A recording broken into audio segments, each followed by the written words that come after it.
ഊട്ടുപുരയുടെ ഈ പാത്രങ്ങളുടെയൊക്കെ വലിപ്പം കണ്ടാൽ അറിയാം എത്ര പേർക്ക് വേണ്ടി വിളമ്പാനുള്ള സദ്യവട്ടങ്ങളാണ്. രാവിലെയുള്ള പ്രഭാത ഭക്ഷണം അടക്കമുണ്ട്. അതായത് ഇഡലിയും ദോശയും അടക്കമുള്ള ഭക്ഷണമാണ് ഇപ്പോൾ ഒരുക്കിയിട്ടുള്ളത്. അതുകൂടാതെ ഉച്ചക്കത്തേക്കുള്ള ഭക്ഷണവും വൈകിട്ടത്തേക്കുള്ള ഭക്ഷണവും എല്ലാം ഒരുക്കുന്നുണ്ട്. അപ്പോൾ വലിയ തിരക്കിലാണ് ഈ ഊട്ടുപുര ഉള്ളതെന്നുള്ളതാണ്. എന്തായാലും പഴയിടം മോഹനൻ നമ്പൂതിരി അടക്കമുള്ളവരുടെ നേതൃത്വത്തിൽ തന്നെയാണ് ഇപ്പോൾ നിലവിൽ ഇവിടെ ഈ ഭക്ഷണ ക്രമീകരണങ്ങളും കാര്യങ്ങളുമൊക്കെ മുൻപോട്ട് പോകുകയും ചെയ്യുന്നത്. എന്തായാലും വലിയ വലിയ ചെമ്പിലും കാര്യങ്ങളിലുമൊക്കെയാണ് ഈ സദ്യ ഒരുക്കുന്നത്.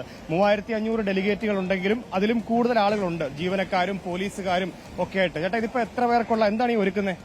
സാമ്പാർ ഒരുക്കുക. ചെമ്പാണല്ലോ. പറഞ്ഞേക്കണേ 1000 പേർക്കുള്ള. മാത്രമല്ല ഒരല്പ നിമിഷം മുമ്പ് വരെ പഴയിടം ഇവിടെ ഉണ്ടായിരുന്നു. പഴയിടമുണ്ട്. പഴയിടം നമുക്കൊപ്പം ഇപ്പൊ തന്നെ ചേരും.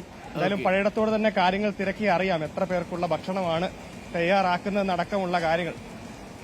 മോഹനൻ സാർ, എത്ര പേർക്കുള്ള ഭക്ഷണമാണ് ഇപ്പോൾ ഇവിടെ തയ്യാറായിക്കൊണ്ടിരിക്കുന്നത്? രാവിലെ 4000, ഉച്ചയ്ക്ക് 5000.